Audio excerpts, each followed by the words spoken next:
আক্তার উনি মামলা করেছেন অলরেডি, যদিও ওই মামলার কি রেজাল্ট হয় কেউ জানে না, কারণ আমেরিকাতে এগুলো অহরহ হচ্ছে। এটা ট্রাম্পকেও মারে। ট্রাম্পকে যে যারা মারতে পারে, যে দেশে ডিম সে দেশে, এমন কিছু বিষয় না এটা। সো মামলার কি হবে আমি জানি না ভবিষ্যৎ, কিন্তু ওনাদেরকে যে নিয়ে যাওয়ার সময় সিকিউরিটি একটা ল্যাপস ছিল, সেটা হচ্ছে দুই পার্টি দুই দিক চলে গেছে। এটা এমন কোনো ব্যাখ্যার মোটামুটি পাওয়াও গিয়েছে, এটা এমন কোনো হয়নি, কিন্তু ওনাদেরকে যেটুকু প্রতিবাদ সেটুকু হয়েছে। আর এর প্রেক্ষিতে কিন্তু আপনি মূল বিষয়টা হচ্ছে এত লোক যে নিয়ে গেছে সেটা কমপ্লিটলি একটা আনন্দ ভ্রমণ, এবং ওনারা আনন্দ ভ্রমণ করে আসবেন। ওইখানে যে নেতাগুলোকে নিয়ে গেছেন 3 দলের নেতা, ওনারা কোথায়, ওনাদের কোনো অ্যাক্টিভিটিস দেখছেন আপনি? খুব পরিষ্কার না, মানে টিভিতে যেটা দেখা গেছে কিছু কিছু বৈঠকে আছে, যেমন বিজনেস ফোরাম মিটিং বা স্বাস্থ্য বিষয়ক কিছু মিটিং সেখানে আছে। আছেন তো ওনারা ওইটুকুতেই থাকতে পারবেন।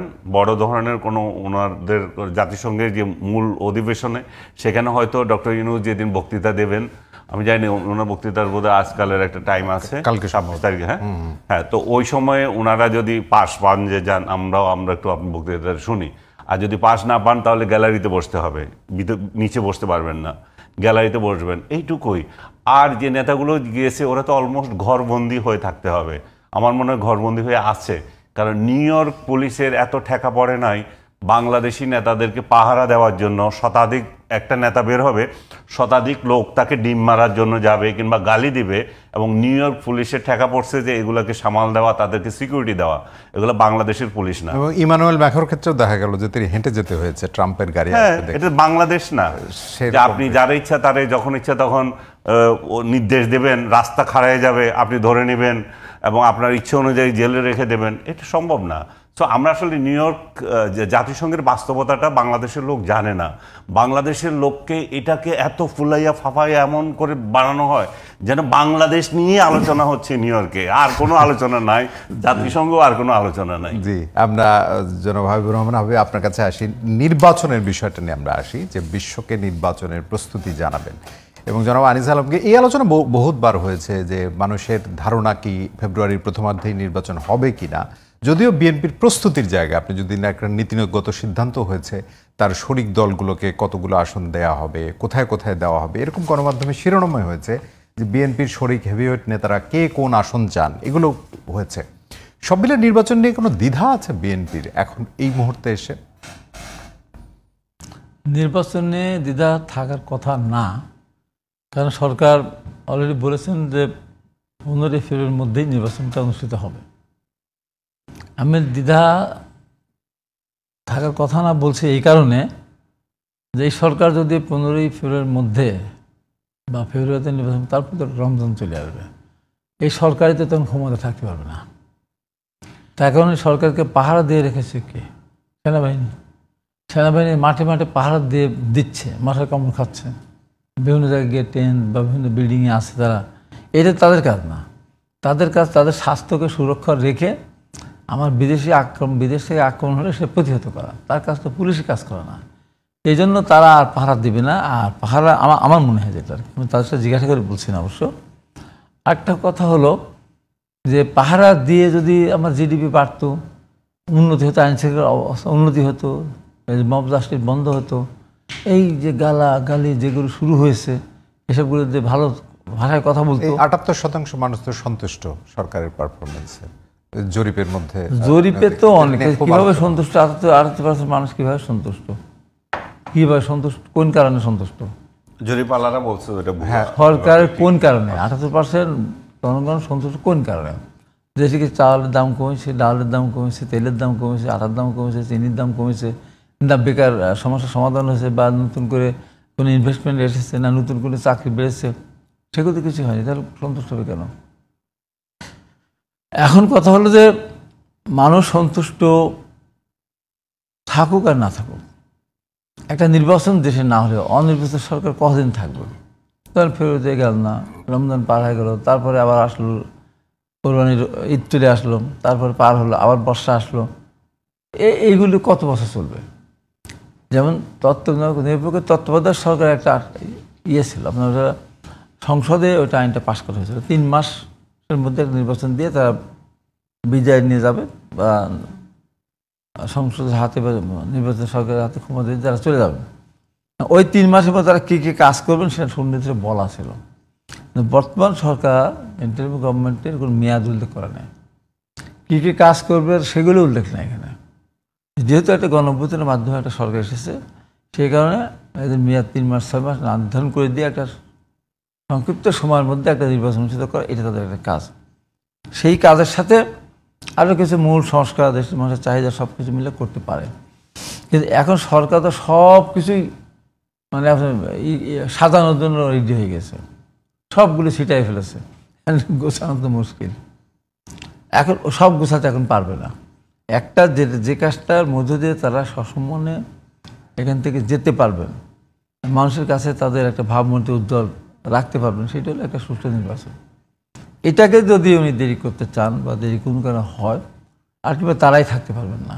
সেই কারণেই আমি বলছি নির্বাচন হবে বলে আপনি মনে করেন? নির্বাচন হবে। জনাব আনিস আলমগীর, আপনি কি মনে করেন, যেহেতু জাতীয় ঐক্যমত্য কমিশনের প্রায় অর্ধ বছরের আলোচনা এবং 3 ডজন রাজনৈতিক দলকে নিয়ে বসে একই জায়গায় ক্রমাগত আলোচনা, কিন্তু সেই আলোচনা এখন রাজপথে আবার গড়ালো, জামাত ইসলামী সহ 7টি দল তারা বলছে যে পিআর এবং জুলাই সনদের আইনি ভিত্তি ছাড়া নির্বাচন হবে না। যদিও বিএনপির অবস্থান ভিন্ন, বিএনপি নির্বাচনের ক্ষেত্রে প্রস্তুতিও শুরু করছে, যদিও জামাতও প্রস্তুতি করছে, কিন্তু মাঠে যেতে হলো কেন? তো এই আলোচনার মানেটা আসলে কি দাঁড়ালো? কোনো মানে দাঁড়ায় না, কিন্তু তারা আবার ব্যাখ্যা দিয়েছে, যখন আমরা আলোচনা টেবিলে এটা সমাধান করতে পারছি না তখন আমরা মাঠে যাচ্ছি।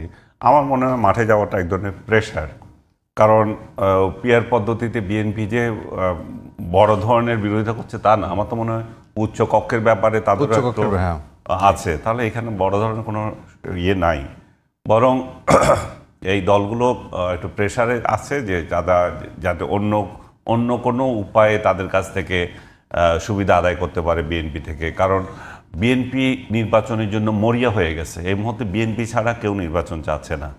আপনি অন্য যে কোনো দল বলেন, এগুলো হচ্ছে কথার কথা নির্বাচন চাচ্ছে, কিন্তু বিএনপি মরিয়া হয়ে গেছে। যে কোনো পর্যায়ে যা কিছু হোক তারা নির্বাচন চায় এবং নির্বাচনে যেতে হবে, এবং নির্বাচনে না গেলে বিএনপির নিজেরও কিন্তু সংকটে পড়বে একদিনের পর দিন। কারণ সারা দেশে বিএনপির নেতা কর্মীরা যেভাবে লুটপাট আর ভিন্ন মতের লোকদেরকে মারামারি করছে, ভুয়া মামলা দিচ্ছে, আর ইয়েদের নিয়ে ওসিদের নিয়ে তারা যে করছে, বাণিজ্য করছে, সবগুলোর কারণে তাদের জনপ্রিয়তা কিন্তু দিন দিন কমতেছে। এবং এটা সেন্ট্রাল লিডাররাও এটা কোনো কুলকিনারা পাচ্ছে না। তারেক রহমান বারবার বলছে যে আমরা 7,500 কর্মীকে বহিষ্কার করেছি, নেতাকে বহিষ্কার করেছি। বহিষ্কার করেও কিন্তু লাভ হচ্ছে না, কারণ বহিষ্কার করার পর এগুলো আরও সদল বলে করে, কারণ তখন তো তারকে বহিষ্কার করারও কেউ নাই, সে তখন আরও স্বাধীন। এবং এরা খুব ভালো করে জানে যে বিএনপি যতই বহিষ্কার করুক, এদের ইলেকশনের আগে আগে এগুলোর সব দলে নিয়ে নিবে, আবার কবে যে আসো একসাথে আমরা ধানের শীষের জন্য কাজ করি, আমাদের ওই দলকে হারাতে হবে, এখন আমাদের আর রাগ করলে হবে না। তো এরা খুব চালাক, এরা জানে এইগুলো হবে। তো ওরাও ওদের শান্তি মতে এখন চাঁদাবাজি করছে, আর করতে করতে তো এখন হয়ে গেছে। এখন যা কোটি কোটি টাকা যেগুলো ওরা কামাইছে, এখন তো মানে আধিপত্য নিজেদের মধ্যে বিস্তারের জন্য আবার ঝগড়া হচ্ছে যে আমি এইটা খাবো না, তুমি ওইটা খাবা। নিজেদের মধ্যে 3 পার্টি আছে। যে এরকম পর্যায়ে যদি চলতে থাকে, বিএনপির অস্তিত্ব সংকট তৈরি হবে। কারণ তার বড় নেতা যিনি, উনি বিদেশে বসে আছেন, উনি রিমোট কন্ট্রোল দিয়ে এদের কতজন কী করবেন। আর যাদের কথা আমি বলছি যে বিভিন্ন স্থানে যারা চাঁদাবাজি করছে, এদেরকে বহিষ্কার করলেও কিছু হচ্ছে না, কারণ সেন্ট্রালে ওরা কোনো না কোনো নেতার শেল্টারে আছে। এরা প্রত্যেকের এক একজন গডফাদার আছে, সেন্ট্রাল লিডার।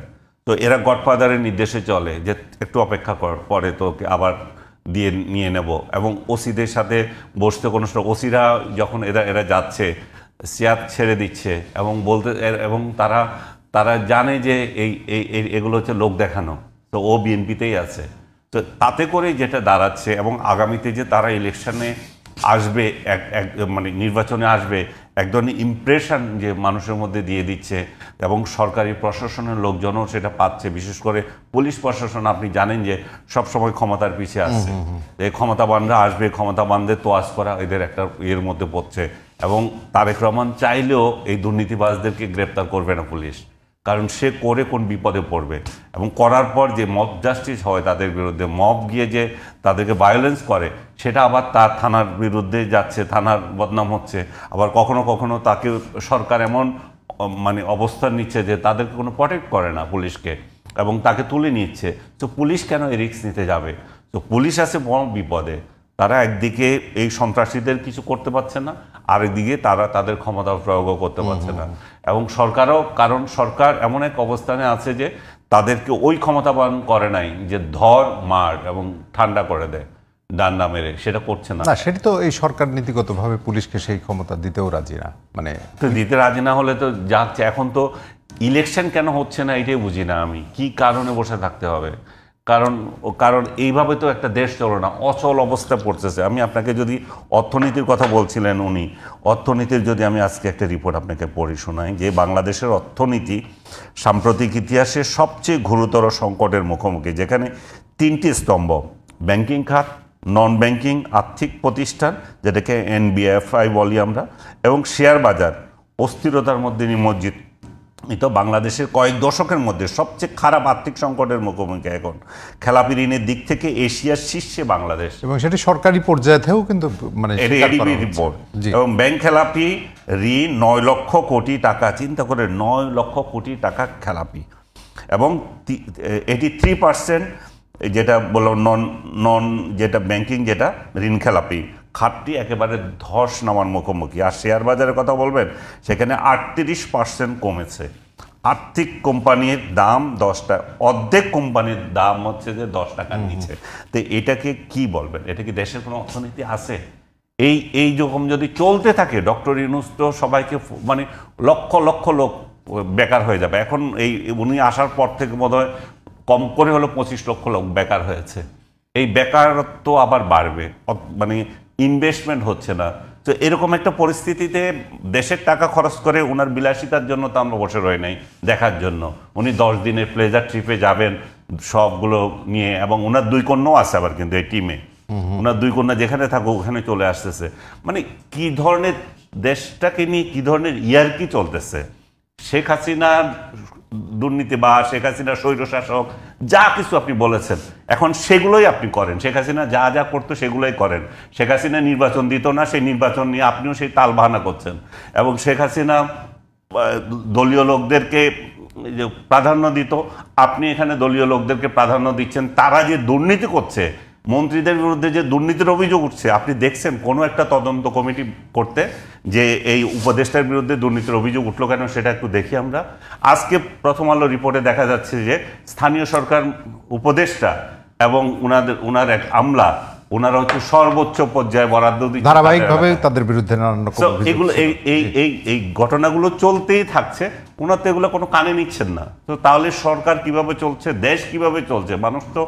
মানুষ তো নিঃশ্বাস নিতে পারছে না যে কখন ডক্টর ইউনূস চলে যাবে ক্ষমতা ছেড়ে।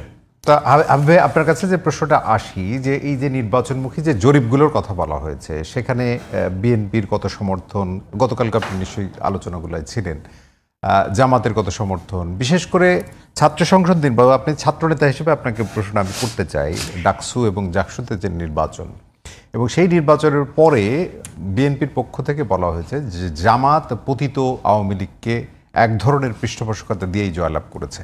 মানে সেটি আগামী নির্বাচনের ক্ষেত্রে একটা বড় ট্রাম্প কার্ড হবে কিনা, কারণ আওয়ামী লীগের, পতিত আওয়ামী লীগের যে সমর্থক আছে বিরাট ভোট, সেটি আসলে কার জায়গায় যাবে, কারা তাদেরকে কনভিন্স করে নিতে পারবে, এই বিষয়টা, এই সমীকরণটা বিএনপি কিভাবে ভাবছে? আমি এই কথা বলার আগে আমি সাংবাদিক আনিস আলমগীরের একটা কথা তীব্র প্রতিবাদ করতে চাই। উনি একজন সাংবাদিক হয়ে একটা রাজনৈতিক দলকে ঢালাওভাবে উনি দুর্নীতিবাজ বা চাঁদাবাজ বলতে পারেন না।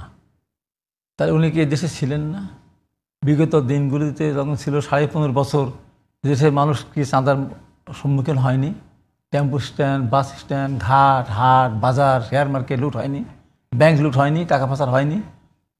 যে দেশে ভোট হতো না, সেই দেশে যদি এখন এসে বিএনপি, এতদিন বিএনপির হাত নাই, পা নাই, মাথা নাই, চোখ নাই, মুখ নাই, বাড়ি নাই, ঘর নাই, তো তারা তাদের কর্মী বাহিনী সবাইকে দুর্নীতি করতেছে। এখানে একটা জিনিস আমি তীব্র প্রতিবাদ করছি, এই হাট বাজারগুলি কারা চালাতো? আওয়ামী লীগ চালাতো। বাস স্ট্যান্ড কারা চালাতো? আওয়ামী লীগ চালাতো। হাট কারা চালাতো? আওয়ামী লীগ চালাতো। টেম্পো আওয়ামী লীগ চালাতো। তারা চলে গেছে। এখন আমার আমার আমার আমার 5টা টেম্পো আছে, তাহলে আমার টেম্পো আমি মোহাম্মদপুর থেকে আমি ইয়েতে মহাখালী আমি এই রুটে আমি চলাচল করব। এখানে যদি একদম সিরিয়াল দেওয়ার লোক না থাকে, তাহলে আমি যখন ইচ্ছা তখন আমি যাব। বাস গাবতল থেকে পাবনা যাবে, তার যদি চলাচল করার জন্য ওখানে যদি সিরিয়াল মেনটেন করার লোক না থাকে, তাহলে বাসটা চলবে কী করে? হাট বাজারগুলি টোল যদি কেউ না তোলে, সিরিয়াল মেনটেন কারা কারা করছে মানে? যখন যারা অ্যাভেলেবল তাই করে। ও আচ্ছা, এটি যখন অ্যাভেলেবেল ওনার দলের তারা লোকজন করবেটা কি? দেখেন আনিস আলমকে যা করবে, এটা সাংবাদিক এটা করবে না না আমি করবো না। তাহলে বিএনপিকে দায়িত্ব এখন দেওয়া বিএনপি হয়েছিল না, ব্যাপার। বিএনপিকে দায়িত্ব তো অটোমেটিক্যালি আসে তো। হ্যাঁ, হাট বলছি বাজারগুলি ভাইয়া, ওইটাই হাট বাজারগুলি বিএনপিকে আছে, হাটগুলি এখন আছে। বিএনপিকে বাংলাদেশে দায়িত্ব। হাট হলো আবার সরকার রাজস্ব একটা কিন্তু একটা মানে এই দায়িত্ব বিএনপিকেই কেন? বিএনপিকে না, লোক কই? মানে অন্যান্য দল না, আওয়ামী লীগ তো আমি পালিয়ে আপনার গেছে। সাথে দ্বিমত করি না, আমি একটু সংশোধনী দেব। হ্যাঁ বলেন। সেটা হচ্ছে যে এই আগেও চাঁদাবাজি হতো, এই যে আওয়ামী লীগ সরকারি দলের গুন্ডারা পান্ডারা এগুলো করতো, আওয়ামী লীগ এগুলো দখল নিয়েছিল। সেই 5 আগস্টের পর সেটা আপনার দল পুরোটাই দখলে নিয়েছে। পুরোটা দখল শেষ করে দিয়ে একটা মিনিট, সে দখলে নিয়ে নিয়েছে। এই দখলও শেষ না, এখন ওরা বলতেছে যে ভাই মানে ঠিক আছে আমরা এদেরকে দিতাম, এখন এদেরকে দিচ্ছি, কিন্তু এই দেওয়া শেষ না। এই দলের মধ্যে আবার 3 গ্রুপ আছে, এরে দিবি না আমাদের দিবি, হাবিবাই গ্রুপ, তারপরে অন্য এক গ্রুপ, আমার গ্রুপ, ওই গ্রুপ। এখন ওদের যন্ত্রণা হচ্ছে ওইটা, গ্রুপে যন্ত্রণা। সে গ্রুপ আগেও ছিল না, আগে চাঁদাবাজ, আওয়ামী লীগের মধ্যে। আমরা তো এই দেশের মানুষ, তাহলে এত খুন খারাপ হতো কেন? না, এগুলা নিয়ে খুন খারাপি কত খুন খারাপি হয়েছে। এবং 5 আগস্টের পর আপনাদের লোকেরা যত খুন খারাপি হয়ে নিজেরা মারা গেছে, এত লোক মারা যায়নি। না, এত লোক মারা যায়নি আমাদের, এত লোক। আমি বলছি তো, আমাদেরকে স্যালুট করতে হবে, তারেক রহমানকে স্যালুট করতে হবে, সারা বিশ্ব একটা স্যালুট করতে হবে এই কারণে যে আওয়ামী লীগের আমলে বিএনপি নেতাগণ যেভাবে অত্যাচারিত হয়েছে, নির্যাতিত হয়েছে, আমি নিজেই কতবার মার খেয়েছি আমার মতো একটা মানুষ। সেখানে আওয়ামী লীগের সাধারণ সম্পাদক বলতেন যেদিন ক্ষমতা হস্তান্তর করবে 5 লক্ষ লোক মারা যাবে, রক্তের বন্যা বয়ে যাবে, লাশ পড়ে থাকবে। এই ডায়লগ আপনারা এবং এনসিপি দুই দলই দিচ্ছেন যে কেন 10 লক্ষ মরে নাই, কেন কম মূল্য। আপনি তো কথা বলছেন আওয়ামী লীগের ভাষার মতো। না না না না, সাংবাদিক এনসিপিও তাই আমি বলি না, এনসিপি বলা না তো, এনসিপিও বলছে। আপনি তো কথার ভিতরে ঢুকলে তো হবে না। না, আমি ঢুকবো না। হলাম আমরা, নির্যাতিত হলাম আমরা, মারা গেলাম আমরা, গুণ হলাম আমরা, খুন হলাম আমরা, বাড়ি ছাড়া হলাম আমরা, আমার বোনকে ধরে নিয়ে গেল, আমার ভাইকে হত্যা করলো, আমরা গুণ খুনের শিকার হয়েছি, মারলে তো আমরা মারবো। সেই আমরা তারেক রহমান ঘোষণা দিয়ে দিলেন 5 তারিখে। আমি তো একটা জেলা আহ্বায়ক, পাবনা জেলার, ঘোষণা দিলেন আপনার বোনকে ধর্ষণ করতে পারে, বাবাকে মেরে ফেলতে পারে, ভাইকে গুম করতে পারে, সম্পদ কেড়ে নিতে পারে, জমি দখল করে নিতে পারে, পুকুর মাছ মেরে নিয়ে যেতে পারে, ঘরের চাল খুলে নিয়ে যেতে পারে, খবরদার আইন হাতে তুলে নেবেন না। এক কথা, একটা মানুষ ওই দিন হত্যাকাণ্ডের শিকার হয়নি। আপনি দেখান, ধরে ধরে দেখান তো, আওয়ামী লীগের সব অফিসগুলি বিএনপি যেগুলি ছিল সব দখল করে নিয়েছিল আওয়ামী লীগ, সবগুলিকে দখল করে ছেড়ে চলে গেছে তারা। হাট বাজার আমি নিজে সাক্ষী। আমি তো প্রথম কয়েকদিন, যেহেতু আওয়ামী লীগের আমলে তারা অনেক মানে বেশি টোল নিত, জিজ্ঞাসা করার পরে আমি তো কয়েকটা হাট, প্রথমে 3-4 হাটটা পুরো টোল ছিল না। আমি বলতাম কোনো টোল কেউ নেবে না, আপনারা অনেক দিয়েছেন, এখন যারা ডেকেছিল তারাও নাই, আপনার দরকার নেই, আপনি তাদের মতো গরু ছাগল রেখে চলে যান। তারপর দেখলাম বিশৃঙ্খলতা, আমরা সিস্টেমে ফিরে আসার জন্য কতখানি আমরা মানবিক করছি যে তারা একটা হাট ডেকেছিল 2,05,00,000 টাকা দিয়ে, তারা খেয়ে দিয়ে গেছে। তারপর দেখা যাচ্ছে যে একটা পরে থেকে 50-60 লাখ টাকা তার মানে লস না, তার আসল টাকাটা, লাভ তো খেয়ে গেছে, সেটা আমরা দিয়ে সমন্বয় করেছি। পরবর্তী সময় এখন যে হাটটাটগুলো জামাতো ওদের একটা হাট ডেকে নিয়েছে, কম্পিটিশন তো, আপনি দিলেন 2 কোটি, আমি দিলাম 2 কোটি 2, আমি পেয়ে যাবো, এইভাবে কম্পিটিশন করে কিন্তু হাটঘাটগুলো সব হচ্ছে সব জায়গায় একই অবস্থা। কিন্তু ঢালাও ভাবে বলছে চাঁদাবাজি করতেছে, মোটেই না। টোল আপনি টাকা দিয়ে, আমি একটা 2 কোটি টাকা ডেকে নিয়েছেন, আপনার সেখানে টাকা না, আগে 10 টাকা ছিল, সরকারি খাতে টাকা জমা দিতে হয়েছে। জনাব আলতাফ হোসেন চৌধুরীর কথা নিশ্চয়ই আপনার লক্ষ্য আছে, মানে গণমাধ্যমে বেশ শিরোনাম হয়েছিল যে বিএনপি আসলে 5ই আগস্টের পরে কোন দিকে নজর দিল। তিনি বলছেন বাস স্ট্যান্ড, রেল স্টেশন। উনি বলতে পারে উনি আমার চেয়ে বড় নেতা, না উনি আমার চেয়ে বড় নেতা, কিন্তু মাঠে তো ওনার বাস্তব কোনো এই ব্যাপারে অভিজ্ঞতা নেই। উনি সরকারি চাকরি করেছেন, বড় চাকরি করেছেন, বিমান বাহিনী প্রধান ছিলেন, এমপি হয়েছেন, মন্ত্রী হয়েছেন, কিন্তু এই যে মাঠে ঘাটে গিয়ে যেভাবে ফেস করে, আর সেই ফেস তো উনি করেন না। এই জন্য এই কথাগুলো বলেন। আমার সামনে কি আসতো দেখি, প্রত্যেকটা জায়গায় একটা হাটকে বিনা পয়সা খায়, প্রত্যেকটা হাট ডাক হয়, কম্পিটিশন হয়, রীতিমতো কম্পিটিশন হয়। এই যে টেন্ডারগুলো হচ্ছে, বিএনপি কোথায় পাচ্ছে বলেন তো? কোন কাজ পায়? এমন একটা আইন করে গেছে বিগত সরকার, মানে এই যে 7,500 বহিষ্কার করতে হলো, 7,500 বহিষ্কার করেছে। এর ভিতরে ওই যে এই যে অভিযোগ, কতগুলো যাচাই হচ্ছে, কতগুলো কম যাচাই হচ্ছে, ভয় দেখানোর জন্য তুমি এইটুকু করলে এইটুকু একেবারে হয়নি সেটা আমি বলবো না, হচ্ছে তো কিছু। তার মানে যেভাবে ঢালাও হবে, আর একটা কাজ আমরা পাই না। আজকে 1 বছর আমি একটা কাজ পেয়েছি, আমার তো 14 বছর ফার্স্ট ক্লাস লাইসেন্স ছিল, আমি একটা টেন্ডার আওয়ামী লীগের আমরা দেইনি। একটা 2 লাখ টাকা একটা কাজ দিতে পারে, সেখানে আবার 1 কোটি টাকা টার্নওভার লাগে। মানে এমন আইনটা করছে যে এখন কি আপনি পাননি, মানে পার্টিসিপেট করে পাননি বা এরকম কোনো বিষয়? রাস্তায় বন্ধ করে রাখছে। আচ্ছা আচ্ছা। এমন একটা রাস্তা করে গিয়েছে যে বাইরে থেকে কারুর ঢোকার কোনো সুযোগ নাই, অভিজ্ঞতা ওইভাবে করে গেছে। এটা একটা আমলাতান্ত্রিক জটিলতা। আর টাকাটা তো খাচ্ছে হলো প্রশাসন, টাকাটা খাচ্ছে হলো ইঞ্জিনিয়াররা, টাকাটা খাচ্ছে যারা নিয়োগ দিচ্ছে তারা। এই যে আমার পাবনা জেলার আমি আহ্বায়ক, আমার এই ওখানে অন্তত 200-র উপর পুলিশ নিয়োগ হয়েছে, একটা পুলিশ আমার রিকমেন্ডেশন নিয়োগ হয়নি। ওখানে 100-র মতো আপনার ডিসি অফিস নিয়োগ হয়েছে, অর্ধেক ভাগে যদি মনে করি সেটাও আমার একটা লোক নিয়োগ হয়নি। তাহলে আমরা কোথায় কী করলাম, কোথায় হস্তক্ষেপ করলাম? এখানে আওয়ামী লীগ যে বাণিজ্য করতো, মানে মামলা বাণিজ্য, এখন সেই মামলা বাণিজ্য এখন সেটা প্রশাসনই করতেছে। আওয়ামী লীগের তো ধমক টমক দিয়ে আওয়ামী লীগ লোককে ছাড়াতো, এখানে তা না, এখানে প্রশাসন ইচ্ছা মতো। সুতরাং এই জাতীয় কারণে বিএনপির জনপ্রিয়তায় কোনো ভাটা পড়েছে? বিএনপির জনপ্রিয়তা, শোনে, বিএনপির জনপ্রিয়তা আগের মতো, এটা আমাদের যে যুক্তি তর্কে যখন আসবে, কিছুটা তো হয়েছে, কিছুটা হয়েছে, আমরা অস্বীকার করবো না। তার মানে কি, এই আর যারা আছে একটা অবদান দেখান তো, একটা। আর যারা বিএনপির বাইরে যে রাজনৈতিক দলগুলি এখন দৃশ্যমান, একটা কথা আপনি বলেন তো। গোলাপি এখন ট্রেনে একটা সিনেমা উনি দেখেছেন কিনা জানি না, আমি দেখেছি। ওই 30 জন যাই বলো গোলাপি কথা বল না, অনেক কথা বলে না, ও গোলাপি, ও একটা কথা কও, গোলাপি একটা কথা কও। এখন বিএনপির বাইরে রাজনৈতিক দলগুলি যারা আছে, ক্ষমতা যাওয়ার স্বপ্ন দেখে, বিএনপির বিরুদ্ধে কথা বলে, একটা অবদান বলতে পারবে? তারকে মুক্তিযুদ্ধে গিয়েছে? যায়নি। আমাদের নেতা শহীদ জিয়াউর মুক্তিযুদ্ধে গিয়েছে, প্রথমে নিজের নামে সুপ্রিম অথরিটি, তারপর হেড লিডার শেখ মুজিবুর রহমান যুদ্ধ করেছেন, বীরত্তম উপাধি পেয়েছেন। উনি আপনার সেক্টর কমান্ডার ছিলেন, ফোর্সেস কমান্ডার ছিলেন। ওনার আমলে এসে পত্রিকাগুলি যদি 4টি সংবাদ সব বাতিল হতো, সে পত্রিকা ফ্রি করে দিয়েছে। তারপরে আপনার বহুদল গণতন্ত্র ওনার হাত দিয়ে আসলে আজকে এই যে ওনার বিরুদ্ধে কত অভিযোগ ছিল, উনি বাংলা বলতে পারেন, কিন্তু এই যে 21শে পদক তো উনি প্রবর্তন করে, কিন্তু আওয়ামী লীগ স্বাধীন বছর করেনি। উনি মুক্তিযোদ্ধা না, চান্স মুক্তিযোদ্ধা, ওই মুক্তিযোদ্ধা পদক প্রবর্তন, স্বাধীন পদক কে প্রবর্তন করেছেন? জিয়া রহমান করেছেন। এই যে ইরিগেশন আগে ছিল, খাদ্য ঘাটতির দেশ ছিল, জিয়া রহমান 3.5 বছরের মাথায় এসে খাদ্যের স্বয়ংসম্পূর্ণ অর্জন করেছেন। তার ইরিগেশন নতুন সিস্টেমের মধ্যে এই যে ম্যান পাওয়ার, আজকে বিদেশে 1 কোটির উপর মানুষ কে শুরু করেছিলেন? জিয়া রহমান তো প্রথম শুরু করলেন মিডল ইস্টে মিটিং। মাঠের জরিপে এই যে এই সবগুলো আপনি কোথায় ফেলে দিবেন? এই যে ম্যাডাম খালেদা মুক্তিযোদ্ধা মন্ত্রণালয় সৃষ্টি করলেন, আলাদা বৈদেশিক কর্মসংস্থান মন্ত্রণালয় সৃষ্টি করলেন, আপনার মেয়েদেরকে, মানে বাচ্চারা স্কুলে যাবে, তার শিক্ষা খাদ্য কর্মসূচি, এরা কারো করেছে। আজকে তারা আমাদের কথা যেতে বলে, তারা আমাদের অপচার করছে। আমাদের লোকেরা টেম্পো স্ট্যান্ড, বাস স্ট্যান্ড 10 টাকা 20 টাকা করে নেয়, সিরিয়াল মেনটেন করে, দিন শেষে ওই যারা এখন কাজ করে 500-700 টাকা তারা পায়।